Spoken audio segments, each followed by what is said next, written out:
हरे कृष्णा। नमस्कार दोस्तों, आप सभी का हमारे YouTube चैनल जी भक्ति रस में स्वागत है। मैं विजेंद्र आज आपके लिए एक और नई प्यारी सी कहानी लेके आया हूँ। आज की कहानी है कि पवित्रता क्या है, कौन पवित्र है। तो एक बार एक सन्यासी था, बड़े ही उसके नियम थे और अच्छे से नियम का पालन करता था। हर नियम को गंभीरता से लेता था, अपना ज़्यादा समय पूजा पाठ में ही बिताता था। उसके आश्रम के सामने एक वेश्या रहती थी। कुछ मजबूरियां रही होंगी बेचारी की, जो इस व्यापार में, इस काम धंधे में आना पड़ा। लेकिन उसका मन बड़ा ही शुद्ध था, धार्मिक था और वो पवित्र जीवन के लिए तरसती रहती थी। जबकि उस सन्यासी का मन सांसारिक भोग पाने के लिए व्याकुल रहता था।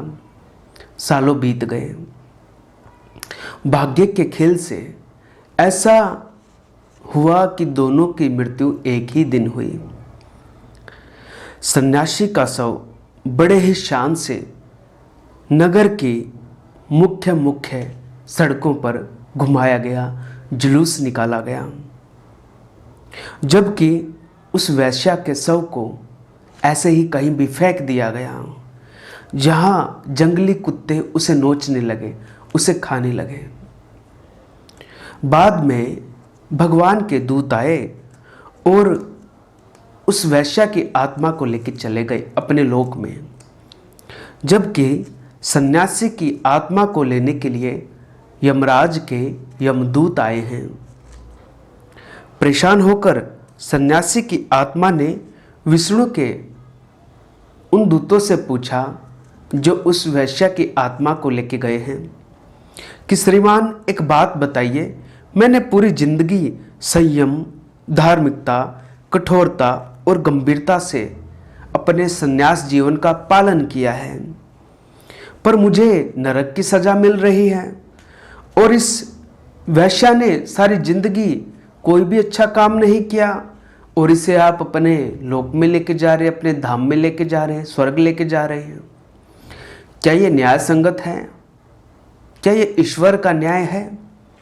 तब दूत ने कहा, सन्यासी जी एक बात बताइए, आपका तन सन्यासी था या मन सन्यासी? आपका केवल तन ही सन्यासी था, जबकि वैश्या का तो मन सन्यासी था।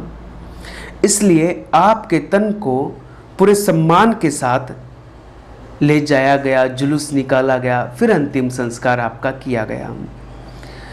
पर आपके अधर्मी मन के कारण आपको नरक में ले जाना पड़ रहा है। जबकि इस पापी वैश्या के शरीर में एक पवित्र मन था, जो हमेशा अच्छा करने के लिए सोचती थी, इस गलत काम से निकलने के लिए हमेशा प्रयास करती रहती थी।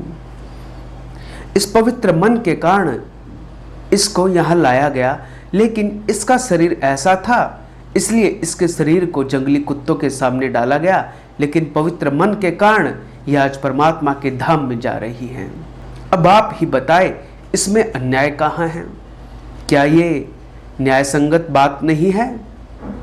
जब ये बात कही तो सन्यासी वो चुप हो गया। तो कहने का अभिप्राय ये नहीं है कि सन्यासी जीवन की हम बुराई कर रहे हैं या किसी वैश्या के जीवन की हम अच्छाई कर रहे हैं। यहाँ ये ज्ञात कराने का प्रसंग है कि भगवान कैसे निर्मल मन को जानते हैं। रामचरितमानस में ही आया ना कि निर्मल मन जन सो मोहि पावा, मोहे कपट छल छिद्र न भावा। मुझे छल कपट कुछ नहीं चाहिए, मुझे तो केवल निर्मल मन चाहिए। तो बाहर की सुंदरता तो हम स्नान करने से, शैम्पू साबुन लगाने से पवित्रता पा सकते हैं, लेकिन मन कब पवित्र होता है? जब हम सच्चे मन से उस ईश्वर की भक्ति करते हैं और अच्छे कर्म करते हैं। तो ये कहानी मुझे पढ़ने को मिली, मैं आपके लेके आया। आगे भी कुछ कथा, कहानियाँ, किस्से, प्रसंग आप तक लाता रहूँगा। आज की कहानी को यहीं विराम। मैं आगे भी आपके लिए ऐसी कथा कहानियाँ किस्से प्रसंग लाता रहूँगा। अगर आपको हमारी ये कहानियाँ पसंद आती हैं तो आप इन्हें लाइक करें, कमेंट करें, शेयर करें और हमारे यूट्यूब चैनल को सब्सक्राइब करें। चैनल सब्सक्राइब करने के बाद बेल आइकन को दबा दें ताकि आपको हमारे आगे आने वाले वीडियोज़ के नोटिफिकेशंस मिलते रहें। हरे कृष्णा।